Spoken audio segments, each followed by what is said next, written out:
they're gonna actually move to another part of the campus and keep on playing music. So they don't have anything against poetry. In fact, almost all of them have read at this event. Well, thanks for coming. I'm really sorry that we're not outside. This is our 12th year, and it's only the second time that we've come in. And it was really, it was a hard call to make. I don't think it's going to rain, but it's just kind of icky, you know. It's just too windy, I think so. And this is a perfectly pleasant place to read poetry. So, and there's.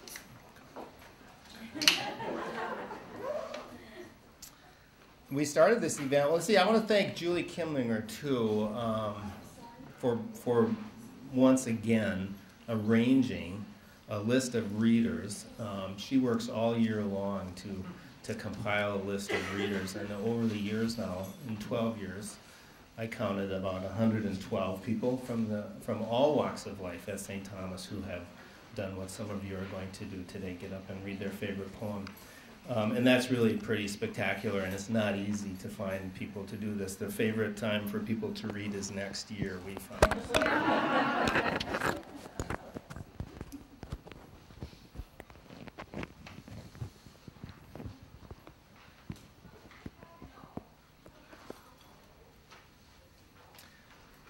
So we started in 1999. It's a little precarious. Maybe I'll try it right here. Is that okay? All right. So we started in 1999. This was actually an idea that we got from then poet laureate Robert Pinsky, who really believed that poetry was not something that was enjoyed only by the elite or by academics or by the effete or whatever, but by everybody, and that everyone had a favorite poem that had made them a difference in their life. And that the thing to do with poetry is to read it out loud. Mary Oliver, who's one of my favorite poets, has said that it's not, you know, as a creation, it's really not finished until someone recites it out loud. So in that sense, it's kind of a song. I like that notion of it as a song. So I wanted to read one little thing that Pinsky wrote more recently about poetry, because I think it's meaningful for today and a good way to start out today. He writes, "Poetry connects us with our deep roots, our evolution as an animal that created rhythmic language as a means of transmitting vital information across generations. We need to communicate not only with our peers, but our ancestors and descendants, and the arts of poetry, writing, print, digital media serve that communication. As the oldest of those arts, poetry, in a deep-going way, calls upon the very nature of human society, our interdependence upon one another, not only in space, but in time. We need the comfort and stimulation that this vital part of us gets from the ancient art." So that's what we will be experiencing today. This is the way that it works. It's not very formal. And as you know, we don't tell people what to read. We just ask you to read your favorite poem. And so we get, as I often say, it's kind of like a potluck. You know, you get some salads and you get some cake and hot dishes and so forth. And you never know exactly how it's going to turn out. But it's always good. It is always good. This is my favorite day of the year. So I start. I'm really about the only person who keeps coming back year after year. Besides me, it's always like new people. So I consider it a great privilege that I'm able to do this so often. I've worked through my top 10 favorite poems, and then started now last year, and this year I had to start looking for some new stuff. If it goes on too much longer, I'm going to have to really start reading poetry again, or recycle things. Maybe somebody doesn't remember what I read the first year. I don't know. So I'll read, and then and everybody has a program. So Rachel, just come on up. Tell us who you are, maybe what you do here, and then say a little bit about why this poem is kind of special to you, okay? And in that way, we'll just work through the list. And we've got some great stuff on the list today. I grew up so I'm going to read. My name is Dan Gjelten. I'm director of the libraries, and as I said, this is one of my favorite events of the year. I grew up in Iowa and in the 60s, and there was nothing I wanted more than pack up my Iowa life and just by myself, not with my family, move to California and surf and play rock and roll. But I didn't have the nerve to do that. But that's what this poem is kind of about. It's about growing up in Southern California. The poet's name is Mark Jarman. He's about my age. He was actually born in Kentucky but raised in Los Angeles and went to school at University of California, Santa Cruz, which was where I wish I'd gone to school too. But anyway, enough with the regrets, eh? I'm happy with my life. It worked out okay for me. Anyway, but you know, so this is how I'm going to experience life in Southern California in the 60s. This is called The Supremes. In Ball's Market, after surfing till noon, we stand in wet trunks, shivering as icing dissolves off our sweet rolls inside the heat-blued counter oven when they appear on his portable TV, riding a float of chiffon as frothy as the peeling curl of a wave. The parade MC talks up their hits and their new houses outside of Detroit, and old Ball clicks his tongue. Gloved up to their elbows, their hands raised towards us, palm out, they sing, "Stop in the name of love." And don't stop, but slip into the lower foreground. Every day of a summer can turn from one moment into a single day. I saw Diana Ross in her first film play a brief scene by the Pacific, and that was the summer it brought back. Mornings we paddled out, the waves would be little more than embellishments, lathe work and spun glass, gray-green with cold but flawless. When the sun burned through the light fog, they would warm and swell, wind-scaled and ragged, and radios up and down the beach would burst on with her voice. She must remember that summer somewhat differently, and so must the two who sang with her in long matching gowns, standing a step back on her left and right as the camera tracked them into our eyes in Ball's Market. But what could we know, tanned white boys, wiping sugar and salt from our mouths and leaning forward to feel their song? Not much, except to feel it ravel us up like a wave in the silk of white water, simply, sweetly, repeatedly, and just as quickly let go. We didn't stop either, which is how we vanished too, parting like spray, Ball's Market, my friends and I. Dredgers ruined the waves, those continuous dawn perfections, and Ball sold high to the high-rises, cresting over them. His flight out of LA, heading for Vegas, would have banked above the wavering lines of surf. He may have seen them. I have, leaving again for points north and east, glancing down as the plane turns from that height, they still look frail and frozen, full of simple sweetness and repetition.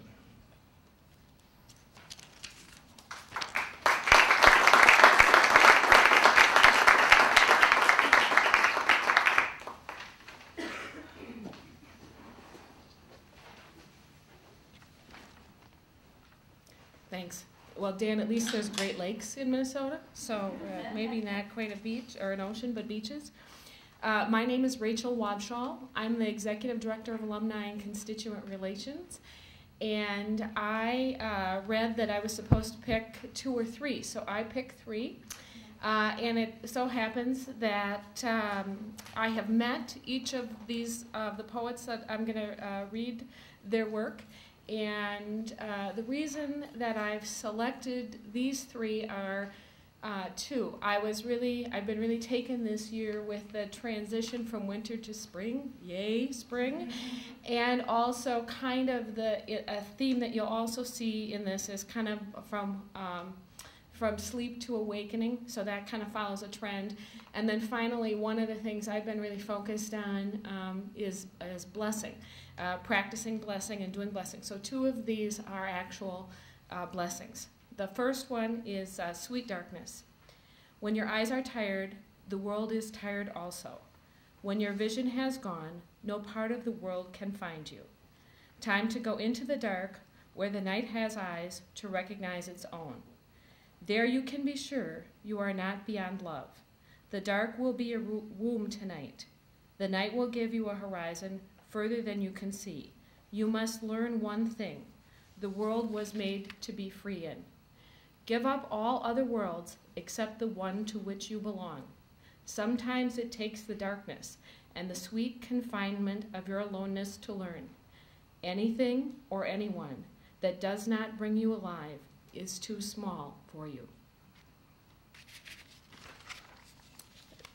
The second one is a blessing, and it's called For Beauty by the late John Donohue. As stillness in stone to silence is wed, may solitude foster your truth in word. As a river flows in ideal sequence, may your soul reveal where time is presence. As the moon absolves the dark of distance, may your style of thought bridge the difference. As the breath of light awakens color, may the dawn unite your eyes with wonder. As the spring rain softens the earth with surprise, may your winter places be kissed by light. As the ocean dreams to the joy of dance, may the grace of change keep you in elegance. As clay anchors a tree in light and wind, may your outer life grow from peace within. As twilight pervades the belief of night, may beauty sleep lightly with your heart. And finally, my heart is a wise and faithful guide.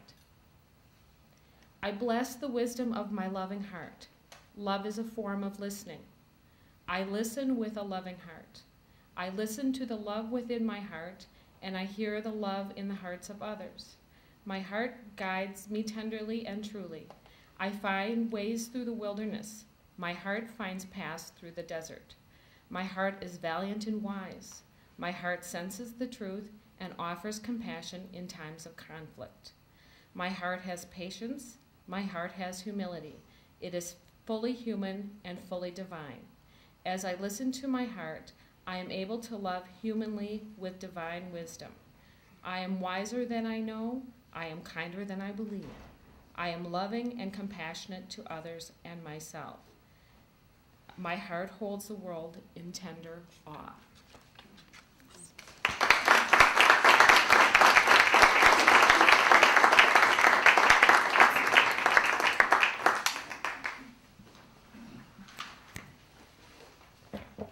Hi, I'm Tom Marsh. I'm in the Department of Chemistry here at University of St. Thomas, and I've been here for a few years. And I want to thank Julie for the opportunity to do something that's a bit outside the realm of what I usually do. I typically don't read from passages in front of my class, and so this is a bit of a different experience for me. I chose two works from William Butler Yeats, not just because he's a Nobel Irish poet, given the institution we're at. I think that seems a little cliche, but I do have a genuine interest in Yeats, and I have been to the countryside with my family in the areas where he lived, primarily County Sligo, along the ocean of Western Ireland. And so there's a lot of imagery from his early poetry. He's very romantic, and some of it's sort of bittersweet, but there are some passages from the things that I'm going to read about that are evocative of spring. And I'll just start with The Stolen Child. This particular poem has been, is probably one of the more famous from Yeats, and you may be familiar with it, and it's been written, it was presented as a song by a number of different performers, so I'll just go ahead and commence with the reading. Okay. Where dips the rocky highland of Slough Wood in the lake, there lies a leafy island where flapping herons wake the drowsy water rats. There we've hid our fairy vats full of berries and of reddest stolen cherries. Come away, O human child, to the water and the wild, with a fairy hand in hand, for the world's more full of weeping than you can understand. Where the wave of moonlight glosses the dim gray sands with light, far off by furthest Rosses we footed all the night, weaving olden dances, mingling hands and mingling glances, till the moon has taken flight.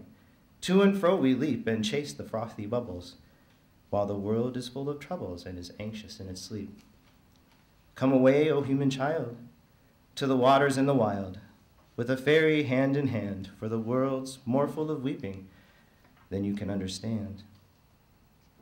Where the wandering water gushes from hills above Glencar, in pools among the rushes that scarce could bathe a star. We seek for slumbering trout and whispering in their ears, give them unquietest dreams, leaning softly out from ferns that drop their tears over the young streams. Come away, O human child, to the waters in the wild, with a fairy hand in hand, for the world's more full of weeping than you can understand. Away with us he's going, the solemn-eyed. He'll hear no more of the lowing of the calves on the warm hillside, or the kettle on the hob sing peace into his breast, or see the brown mice bob and round the oatmeal chest. For he comes, the human child, to the water in the wild, with a fairy hand in hand, from a world more full of weeping than he can understand. The second is The Wanderings of Oisin is, what I understand, the first standalone published work that Yeats produced is 1889, and it's quite a long poem. It comes in 3 books. So I'm just going to sing, not sing, I'm just going to read, so we'll settle in right now. Just a brief passage from this. So this book and this statue, this is of Oisin, was carved by an artist in Sligo by the name of Michael Quirk, and both were given to me by my mother, and so every time I read these, I just, I don't typically read it out loud, and so it was really fun for me to sort of get back in touch with this particular work from Yeats. And if you know the story of Oisin, he was a Celtic warrior chieftain who fell in love with the fairy princess from the land of Tír and Og, and he went off to live with her and live an immortal life. And he came back, he missed his friends, and so Niev gave him a horse that he could stay on and visit his friends and come back. But everyone was dead. So in dismay, he was riding back, and he noticed some people trying to struggle with something, and it was a large stone or a bag of sand, depends upon the version you hear. And he was leaning over to fling it off because he had superhuman strength as an immortal, but the girth on his saddle broke, and he hit the ground and instantly became 300 years old. And this is The Wanderings of Oisin, is a conversation between St. Patrick, the traditional founder of Christianity in Ireland, and with this legendary individual from the Druidic ages of mythology. So this particular passage, I think, is a little bit more evocative of spring, and so it has some very nice imagery that I really enjoy about this poem. We galloped over the glossy sea, I know not if days passed or hours, and Yeats sang continually Danaan songs, and their dewy showers of pensive laughter, unhuman sound, lulled weariness, and softly round my human sorrow her white arms wound. We galloped now, a hornless deer, passed us by, chased by a phantom hound, all pearly white save one red ear. And now a lady rode like the wind, with an apple of gold in her tossing hand, and a beautiful young man followed behind with quenchless gaze and fluttering hair. Were these two born in the Danaan land, or have they breathed the mortal air? Vex them no longer, Niev said, and sighing bowed her gentle head, and sighing laid the pearly tip of one long finger upon my lip. But now the moon like a white rose shone in the pale west, and the sun's rim sank, and the clouds arrayed in their rank on rank about his fading crimson ball. The floor of Aluin's hosting hall was not more level than the sea, as full of loving fantasy, and with low murmurs we rode on, where many a trumpet twisted shell, that in immortal silence sleeps, dreaming of her own melting hues, her golds, her ambers, and her blues. Pierced with soft light, the shallowing deeps, but now a wandering land breeze came, and a far sound of feathery choirs, it seemed to blow from the dying flame. So it continues on, but I'll be brief. Thank you.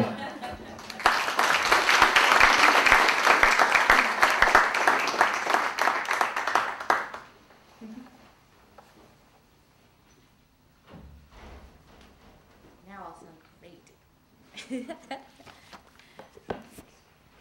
Hi, I'm Liz Wilkinson. I'm a professor in the English department. I teach Native American Lit and Women's Lit, and this particular poet, Susan Griffin, a friend of mine turned me on to her, and I just love her work, and I love my mom. And this particular this particular collection of poems is called Bending Home, and the section that these two poems, I'm going to read two, the section that these two poems are from is called Our Mom. And so one of the reasons I love my mom is because she made ordinary things special and magic, and she always had us thinking, and she still does, so something wonderful about her. So the first one is called Our Mother Talks About Metaphor. Our mother cautions us. Think of this, she says. Every time you turn around, certain you have lost something, afraid you have left it behind. You have. You have. But, she says solemnly, you must not ask where it is. Pronouncing her words distinctly so we get her meaning, you must ask what it is. She smiles. What have you lost? What?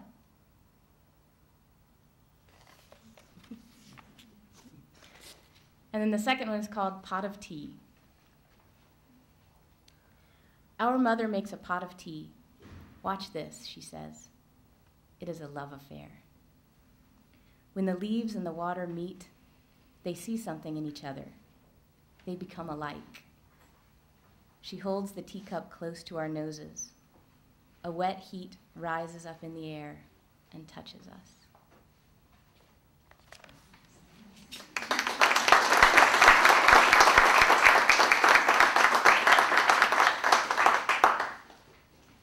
Hi, I'm Mary Kay O'Rourke from the Center for Catholic Studies. I work for the Johnny Ryan Institute. I chose two poems from Gerard Manley Hopkins. I discovered him in college and knew he was a Catholic writer, but only found out later that he was a convert to Catholicism and a Jesuit. But as I read more about him recently, the term that came up a lot was morose, which surprised me. So, but every spring when I'm walking on Summit, I'm just astonished by the beauty, and his words come to mind. So today I'm going to read God's Grandeur and Pied Beauty. God's Grandeur. The world is charged with the grandeur of God. It will flame out like shining from shook foil. It gathers to a greatness like the ooze of oil crushed. Why do men then now not wreck his rod? Generations have trod, have trod, have trod. And all is seared with trade, bleared, smeared with toil. And wears man smudge and shares man smell. The soil is bare now, nor can foot feel being shod. And for all this, nature is never spent. There lives the dearest freshness deep down things. And though the last lights off the black west went, oh, morning at the brown brink eastward springs, because the Holy Ghost over the bent world broods with warm breast and bright wings. Pied Beauty. Glory be to God for dappled things, for skies of couple color as a brinded cow, for rose moles all in stipple upon trout that swim, fresh fire coal, chestnut falls, finch's wings, landscape plotted and pieced, fold, fallow, and plow. And all trades their gear and tackle and trim, all things counter, original, spare, strange. Whatever is fickle, freckled, who knows how? With swift, slow, sweet, sour, a dazzle dim, he fathers forth whose beauty is past change. Praise him.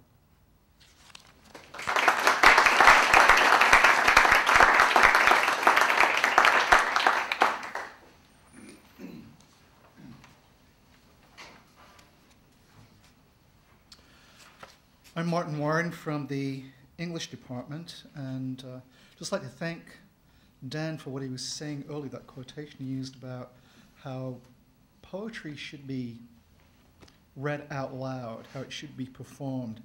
I know there are other English teachers here in the room, and I'm sure we all do the same thing in our classes when we're teaching poetry. It's fine reading it from the book, reading it in your head, writing papers on it. But until it's read out loud, it really doesn't work. You have to read it out loud.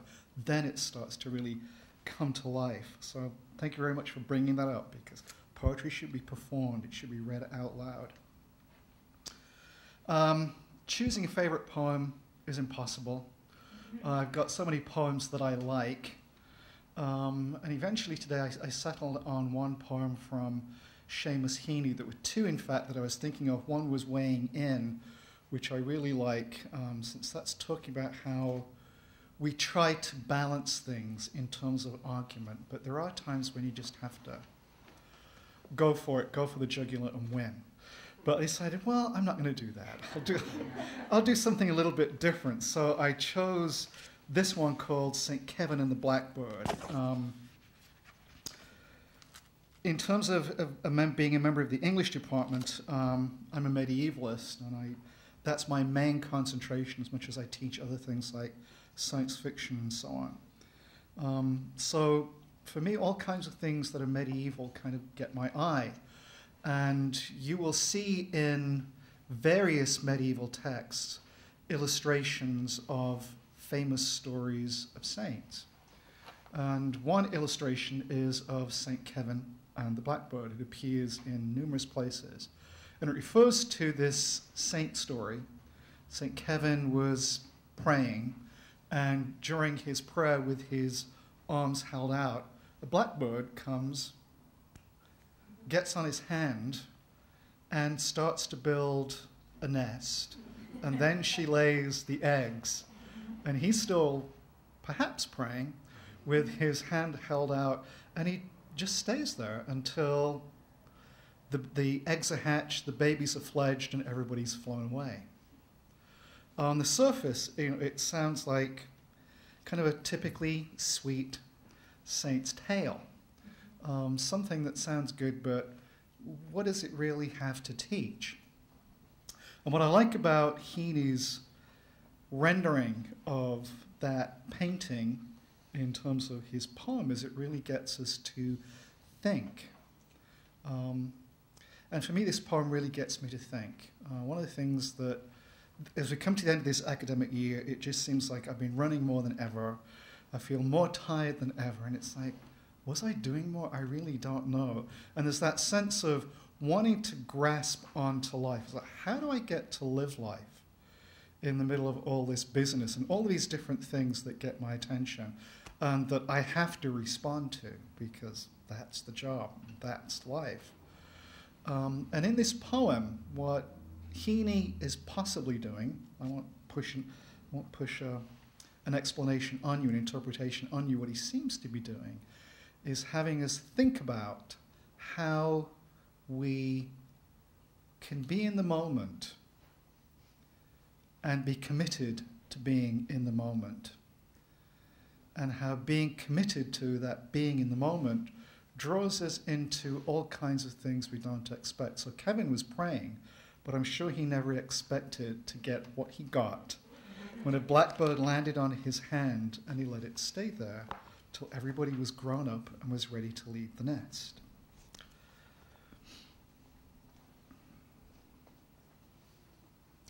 And then there was St. Kevin and the Blackbird. The saint is kneeling, arms stretched out, inside his cell. But the cell is narrow. So one turned-up palm is out the window, stiff as a crossbeam, when a blackbird lands and lays in it and settles down to nest. Kevin feels the warm eggs, the small breast, the tucked neat head and claws, and finding himself linked into the network of eternal life, is moved to pity.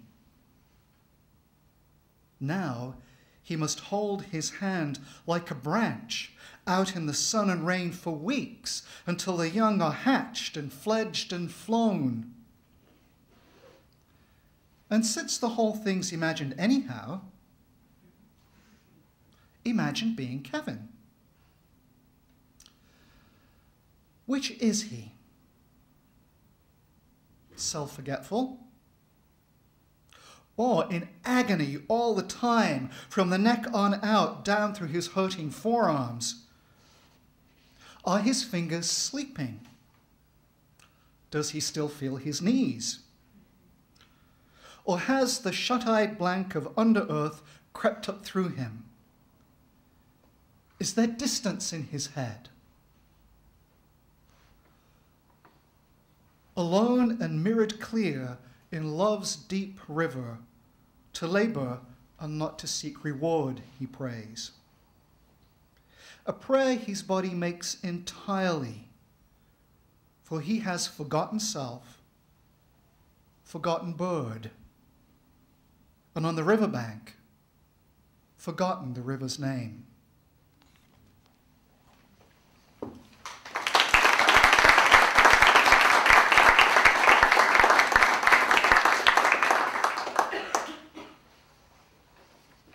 Hello, I'm Tommet. I was a student here a long time ago, 63 to 67. And you'll come in that door and all that thing. I also taught here for 28 years, and now I'm a student. I should tell you first that I had a stroke 2 years ago, June, and so I notice mostly my speech is bad. But my wife said this morning I should not slur words. My wife also believes that what she notices is most about a change after stroke is she says I'm an extrovert. I think I'm still an introvert. But, the poem I'm going to read, I read 45 years ago, freshman English. We read Gerard, Manley, Hopkins, so I also said that. The poem is Windhover, and the subtitle is To Christ our Lord. I caught this morning's minion, king of Vela's dolphin, dappled drawn down falcon in his riding of level underneath him steady air. In striding high there, how he rung upon a rain of wimpling wing. In his ecstasy, then off forth on a swing, as a skate's heel sweeps smooth on a bow bend, in the hurl and gliding up, rebuffed the big ring. My heart in hiding stirred for the bird, the chief of the mastery of the thing. Brute beauty, valor in act. Oh, air, pride, plume, here buckle. And the fire that breaks from thee, then a billion times told lovelier, more dangerous. Oh, my chevalier. No wonder of it, sheer plod makes plow down silly and shine. A blue blake ember, ah dear, fall gall themselves, and gas gold vermilion.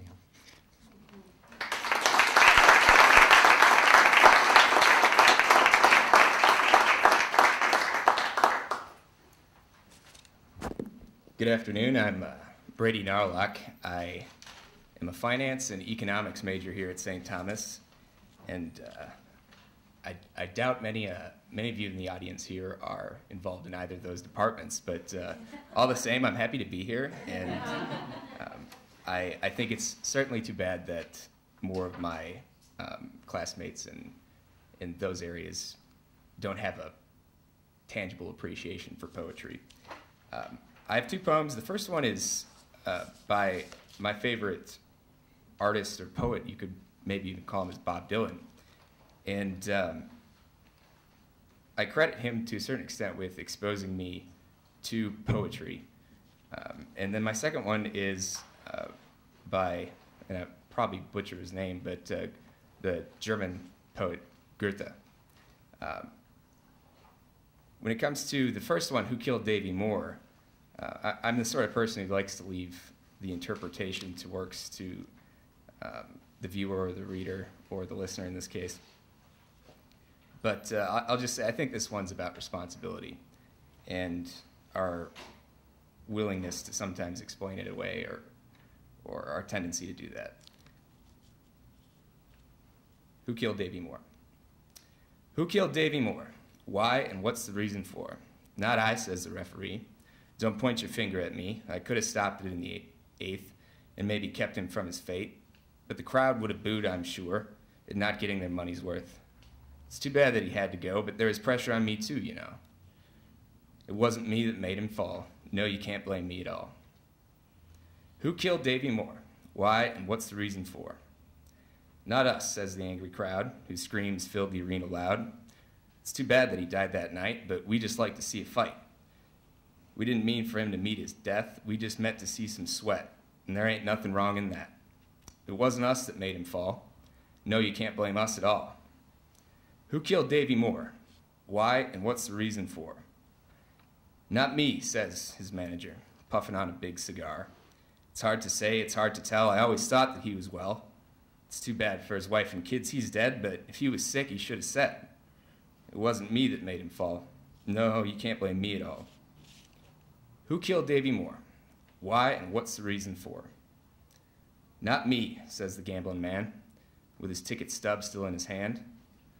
Wasn't me that knocked him down. My hands never touched him none. I didn't commit no ugly sin. Anyway, I put money on him to win. It wasn't me that made him fall. No, you can't blame me at all. Not me, says the boxing writer, pounding print on his old typewriter, saying boxing it ain't to blame. There's just as much danger in a football game. Saying fist fighting's here to stay. It's just the old American way. It wasn't me that made him fall. No, you can't blame me at all. Who killed Davey Moore? Why and what's the reason for? Not me, says the man whose fists laid him low in a cloud of mist, who came here from Cuba's door, where boxing ain't allowed no more. I hit him, yes, it's true, but that is what I'm paid to do. Don't say murder, don't say kill, it was destiny, it was God's will. Who killed Davey Moore? Why, and what's the reason for? The second one is titled April by Goethe, whose name, again, I probably just butchered. And I'll also say I don't speak German, and I understand that something is lost in translation, especially with his works. But I was first exposed to his poetry when I visited Germany in January, and most of the stuff I seemed to be reading was about the winter. So I thought I'd choose something a little more seasonal. But this one, I think it's short, but if I'm pulling anything out of it, I think it's that often simple experiences can have a deep impact on us without any warning. April. Eyes tell. Tell me what you tell me. Telling something all too sweet, making music out of beauty, with a question hidden deep. Still I think I know your meaning, there behind your pupil's brightness. Love and truth are your heart's lightness, that instead of its own gleaming, would so truly like to greet, in a world of dullness, blindness, one true look of human kindness, where two kindred spirits meet.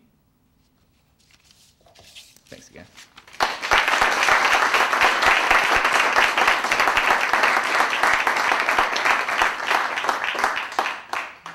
Hi, I'm Carmela Garritano, also from the Department of English. And like Brady, I've selected 3 short poems about spring, and they are written by the American poet Jane Kenyon. What I like about her writing is that it's quiet and modest. The first poem is called Spring Snow. A thoughtful snow comes falling, seems to hang in the air before concluding that it must fall here. Huge aggregate flakes alight on the muddy ruts of March, and the standing water that thaws by day and freezes by night. Venus is content to shine unseen this evening, having risen serene above springs and false springs. But I, restless after supper, pace the long porch, while the snow falls. Dodging the clothesline I won't use until peonies send up red, plump, irrepressible spears. The second spring poem is called Ice Out. As late as yesterday, ice preoccupied the pond, dark, half-melted, waterlogged. Then it sank in the night, one piece, taking winter with it. And afterward, everything seemed simple and good. All afternoon, I lifted oak leaves from the flower beds and greeted like friends the green, white crowns of the perennials. They have the tender, unnerving beauty of a baby's head. How I hated to come in. I've left the windows open to hear the peepers' wildly disproportionate cries. Dinner is over. No one stirs. The dog sighs, sneezes, and closes his eyes. And finally, Geranium. How many years did I lug it, pale and leggy, onto the porch for the summer? There its stems turned thick, its leaves curly and dark, and it bloomed almost immediately. Before the first frost, I'd bring it back inside where it yellowed, like the soles of the feet of someone very old. Its flowers fell apart. One spring, I cut back all but one shoot, and that I tied against a bamboo stake to make a long, straight stem. Then I pinched out the new growth repeatedly until I had a full, round ball on a stick, like topiary at Versailles. It pleased me well. Its flowers were salmon pink. I fed it fish emulsion, bone meal, wood ashes, mulched it with cocoa pod hulls, gave it a Tuscan terracotta pot. It was my nightingale, my goose, my golden child. We drank from the same cup. After the night's downpour, I find the top snapped off, lying on the ground like a rack of antlers, not even wilted yet. I've come upon the fresh disaster. Like Beethoven's head, its head had grown too large. Thank you.